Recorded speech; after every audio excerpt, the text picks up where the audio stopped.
ખેડૂત મિત્રો, વાળા રેગ્યુલર કરવા માટેનો આપણે એક વિડીયો અગાઉ જોઈ ગયા. એમાં એક વધારે સ્પષ્ટતા કરવા માટે આ બીજો વિડીયો બનાવું છું. અગાઉનો વિડીયો જોઈ લેજો કે 1968ની સ્થિતિએ વાળા રેગ્યુલર થઈ શકે. 22/6/1968 ની સ્થિતિ પહેલા હશે તો જે નિયમબદ્ધ થશે. ઘણા પૂછે છે કે નવો વાળો મળી શકે. ના, નવા વાળા એલોટ થઈ શકે નહીં. વાળા રેગ્યુલર કરવા માટેની જોગવાઈ તો મેં કહી દીધી છે કે ભાઈ તલાટીને અરજી કરજો એટલે તલાટી મંત્રીને સર્કલ છે એનું રોજકામ કરશે. રોજકામની નકલ જે છે એ મામલતદારને આપશે એટલે મામલતદારનો હુકમ કરશે. 30 દિવસની અંદર હુકમ કરશે એટલે 15 દિવસમાં તમારે પૈસા ભરવા ફરજિયાત છે. તમે ચૂકી ગયા હો તો ફરીવાર અરજી કરી શકો. હવે વાળામાં 50 રૂપિયા પ્રતિ ચોરસ મીટર દીઠ ભરવાના હોય છે અને 200 ચોરસ મીટર સુધીનો વાળો રેગ્યુલર થઈ શકે. પણ વધારાની માહિતી કેટલીક આપું છું કે કોને નામે થઈ શકે. તો જેના નામે વાળો હોય એના નામે અને એના સીધી લીટીના વારસદારોના નામે થઈ શકે. વાળાની જગ્યાએ જાજી હોય તો બે વ્યક્તિઓને અલગ અલગ 200 ચોરસ મીટર એ રીતે પણ વાળા મળવા પાત્ર થાય.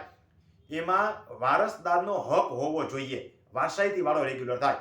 22/6/1968 ની સ્થિતિએ હોય. શહેરી જમીન હશે તો વાળો મળશે નહીં. કોર્ટ કેસ હશે તો વાળો મળશે નહીં.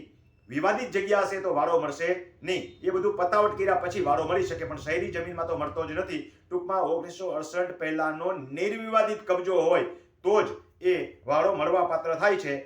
વાળા બાબતે તમે રેગ્યુલર તમારો વાળો હોય તો રેગ્યુલર થયો છે કે નહીં જોઈ લેજો. વાળા રજિસ્ટ્રીની અંદરની નોંધ થશે અને વાળાનો બિનખેતી આકાર પણ નક્કી થઈ શકે અને એ બિનખેતી આકાર ભરી અને વાળો તબદીલ પણ થઈ શકે અને ત્યાં તમે મકાન વગેરેનું બાંધકામ પણ કરી શકો. તો ખેડૂત મિત્રો, આવી અવનવી જાણકારી મેળવવા માટે તમે યુટ્યુબની અંદર જઈને રમણીભાઈ કોટડિયા લખજો. ઘણા લખે છે કે ભાઈ અમને તમારા વિડીયો નિયમિત મળતા નથી, 3 ચેનલ છે, કેમ જોવી?